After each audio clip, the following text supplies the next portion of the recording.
Sri Gurubhyo Namaha Harihi Om Jai Shri Ram. Welcome to our next episode in our complete reading of Srimad Valmiki Ramayana. In the previous episode, we saw how the Rakshasa Stris were talking about dividing Sitamaa's body while she was alive. That's the point where we stopped. So moving on. Now Sitamaa has decided that she is not going to get out of this place any soon, and she's really feeling very bad and very sad, and she started crying. She starts crying. She starts saying, where is my Sri Ramachandra? Why am I not seeing my Sri Ramachandra? Okay, she again says, Namanushi Rakshasya Bharya Bhavatamasi Kam Khatamam Sarvam Nakarishyami Vochaha. No human should ever become the wife of a Rakshasa.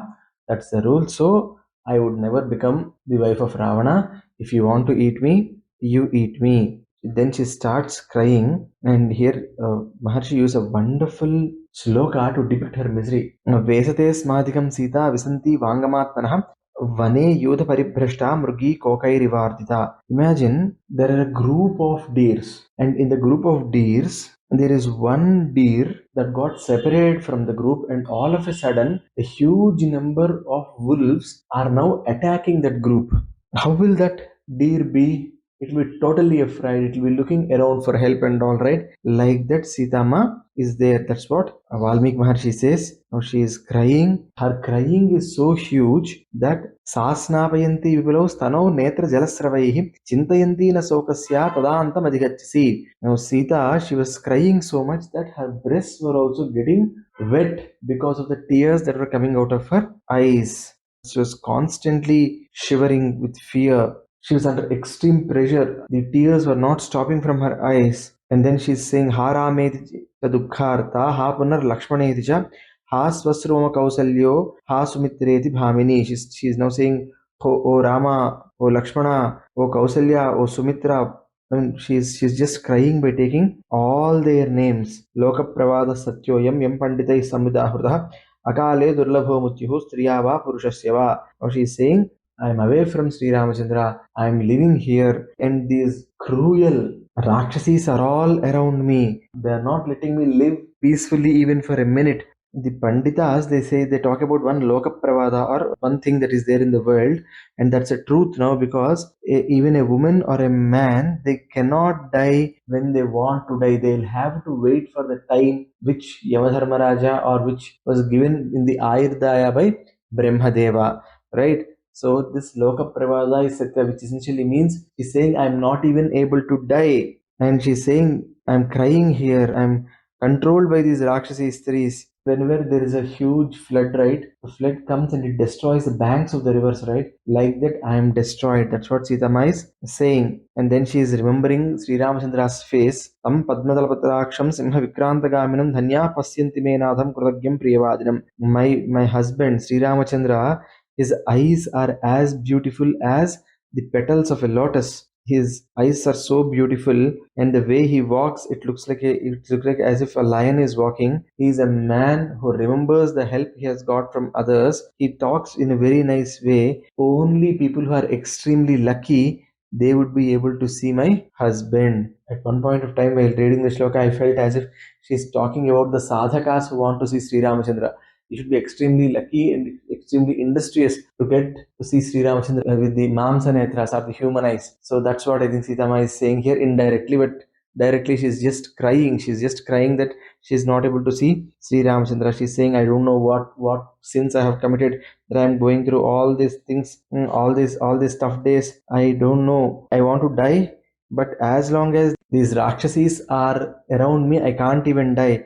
And then she's saying, Digastu Khalu Manushyam, Digastu Paravasyadam, Nasakyam Yat Parityaktum Atmachandena Jeevitam. She's saying this human life is bad. She's saying, Chi, this is not correct, because you don't even have the right to die when you want to die. Like this, she wants to kill herself, but then because Atmahatya is a huge nera, right? That's why she's not able to do that. She's feeling very bad, but unfortunately, things are not improving that much around her. She's crying as if, female horse is falling on the land and crying. And she's saying, Sri Ramchandra was not there near me when this Rakshasa brought me in. He tricked Sri Ramchandra. He brought me. Look at how I am. And these Rakshasis are torturing me like anything. How am I even alive? Is my heart made of iron that it is not even breaking now. I can't even live. This is very bad. My husband is a big king. I don't know why he is not able to come. Even if they are going to cut me into pieces, even if they are going to eat me,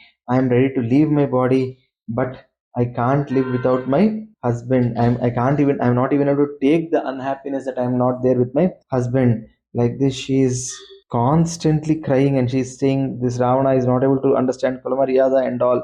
And then she's addressing the Rakshas and saying, even if you're going to cut me, if you're going to hit me towards a huge stone or huge boulder, even if you're going to throw me into fire alive, I will bear all that. But whatever you talk, how much ever you talk, all that is going to go waste, because I am never going to take Ravana as a husband. And then she is again thinking, did even Sri Ramachandra, why is Sri Ramachandra not coming here? Does he know that I am here? Does he know my troubles? Does he know my travails?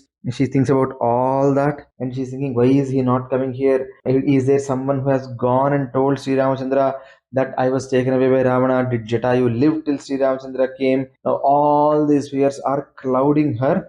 Then she's saying, if Sri Ramachandra at all knows that I'm in this Lanka, he will come and he'll raise this city down for the sake of me. She is now giving some shapas to the city of Lanka, because she is being, see, that's why they say in Hindu Dharma that if you are seeing that some anyaya, some injustice is happening, you will have to go and try and stop that injustice somehow. Otherwise, the entire place will get cursed by the person who is suffering. That's what Siamaa is doing here out of her frustration, because there is no one who is able to stop Ravana in Lanka, who is able to give some sort of respite to Siamaa. She's getting so angry, and then she's saying, Tato nihatanadhanam rakshinam gruhe gruhe yathame ruditairevam pragiteva puri bhavet. The way I am crying here today, in every house in Lanka, the husbands would die, and the women there also will cry. That's how she gave a shapa. And then she is saying, Anvishya Rakshasam Lankam Kuryat Ramasya Lakshmana Nahitabhyam Ripurdrushto Muhurto Vijivati. Lakshmana and Sri Ramachandra, when they come and they come here, they are going to do the Shatru Samhara, and any Shatru who is going in front of them, he is not going to even live for few moments. Chita Dhuma Kulavadha Gurdramandala Sankula Acharena Lankayam Smasana Sadrisi Bhavet. In a few days from now, this Lanka will become a Smashana. All the roads of Lanka will be filled by the chita, the fire that comes when you burn a body. With those, there would be that smoke would fill these streets, and the vultures and eagles, they would come and surround Lanka. Achirenaiva kalena prapsyam yeva manoratham dushprasthano yamakhyati sarvesham vo viparyayam. In a few days, my wish is going to get fulfilled. Her wish is to get united with Sri Ramachandra. That is going to get fulfilled. And all of you who are behaving this wrong with me, you are going to meet dust. That's what she's saying. And then she again gives more shapas to Lanka. And as she's talking about all this, when she's getting very, very angry, when she's talking about all this, she continues a lot of shapas. She talks about a lot of suffering and all, which I'm just, sort of skipping, because it's very, very tough even to read, because that's the soka of Siamaa, because she's suffering so much, and the way she's expressing her anger, expressing her feelings, that's very, very tough to read. So she cries all this, she's in tears, she's totally disturbed, and these Rakshasis who are around her, they listen to all this crying of Sita. Now they come back, and they're saying, Adyedanim tavanarye Site papavinishche Rakshasya bhakshaishanti mamsametad yatha sukham. They have come and they are saying, oh Sita, all these Rakshas today, we are going to eat you alive now. As they are all talking like this, there was one lady who was sleeping over there till then. Now she has woken up. Sitam tabhiranaryaabhi drishtva santarjitam tada Rakshasi trijata vruddha shayanavakyam abravit. That Rakshasi, she was sleeping, and from there itself she said one thing, Atmanam khadatanarya nasitam bhaksha ishyatha janakasya sutam ishtam snusham dasaradhasya cha.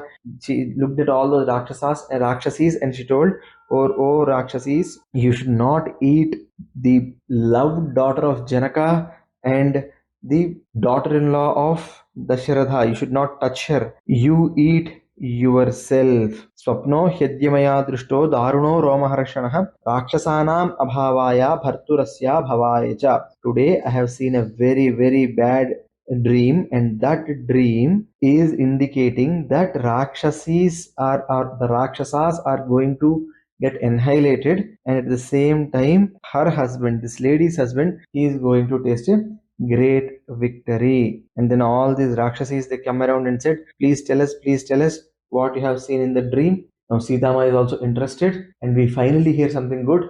So let us see what Rijita is going to speak in our next episode. Sarve bhavantu sukhinah, sarve santu niramayaah, sarve bhadrani pasyantu ma kaschid dukkha bhag bhavet. Sarvam Sati Sai Maharaj Swam Charanarvindarpanastu. Swasti. Jai Shri Ram.